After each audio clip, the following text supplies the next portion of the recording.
কি অবস্থা সবার? যে যেখান থেকে দেখছেন সবাইকে জানাই আন্তরিক শুভেচ্ছা।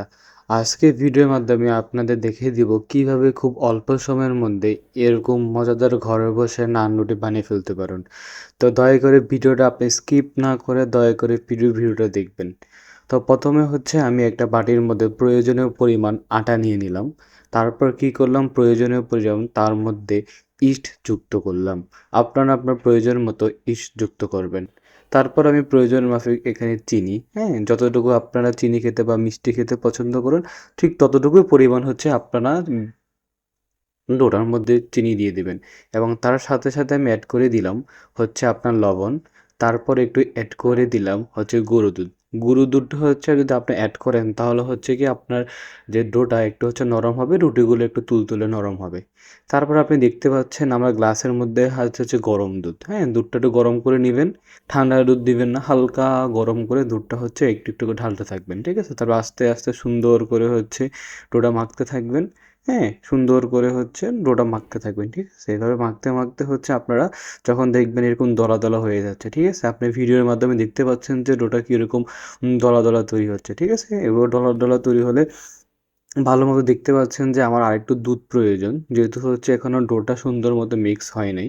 তো আমি কি করব, তার সাথে আরেকটু হচ্ছে কি করব, তার সাথে আরেকটু পরিমাণ হচ্ছে আপনি দুধ অ্যাড করে দেব। দুধ অ্যাড করার পর আপনি দেখতে পারবেন যে আমি কি করলাম যেন হচ্ছে ডোটা হচ্ছে আরও সুন্দরভাবে আরও ভালো হয়, তাই জন্য কি করলাম একটু সয়াবিন তেল এড করলাম। সয়াবিন তেল এড করার পর দেখতে পাচ্ছেন যে আমার ডোটা কত সুন্দর হয়েছে। তারপর আমরা কি করব, ডোটা অনেকক্ষণের জন্য রেখে দেবো। সুন্দর এরকম ৪ টা করছি আমি, বেশি করি নাই। হ্যাঁ? ৪ টা এড করছি, ৪ টা করছি। ৪ টা ডো হচ্ছে কিছুক্ষণ রেখে দিবেন। রেখে দেওয়ার পর হচ্ছে আপনারা বেলে নেবেন, হ্যাঁ? আপনারা যে বেলনিতে বেলেন সুন্দর করে হচ্ছে ডোটা বেলে নেবেন। বেশি পাতলাও করবেন না, ভারীও করবেন না। বেশি পাতলা করলে হচ্ছে আপনার ডোটা হচ্ছে ভাল লাগবে না, মানে নান রুটি ফিলটা আসবে না। আর আপনি দেখতে পাচ্ছেন যে আমি কি করলাম, একটা কাপের মধ্যে হচ্ছে প্রয়োজনীয় পরিমাণ পানি নিয়েছি, ঠিক আছে? পানি অ্যাড করার সাথে হচ্ছে লবণ দিয়েছি, মানে লবণের সাথে পানিটা হচ্ছে অ্যাড করে দেবেন, ঠিক আছে? তারপর কি করবেন, সুন্দর এরকম একটা কড়াই বা এরকম একটা ফ্রাইং প্যান বসাবেন। তার উপর কি করবেন, যে লবণ দিয়ে যে জলটা ওইটা হচ্ছে এর উপরে দিয়ে দিবেন। সুন্দর করে জলটা এর উপরে দিয়ে এক পাশে দিয়ে সুন্দর করে এর উপরে বসিয়ে দিবেন, ঠিক আছে? বসিয়ে দেওয়ার পর দেখবেন অপেক্ষা করলে যে আস্তে আস্তে হচ্ছে এটা ফুলতে থাকবে, ফুলতে শুরু করবে, হ্যাঁ? আপনার নান রুটিটা আস্তে আস্তে ফুলতে শুরু করবে।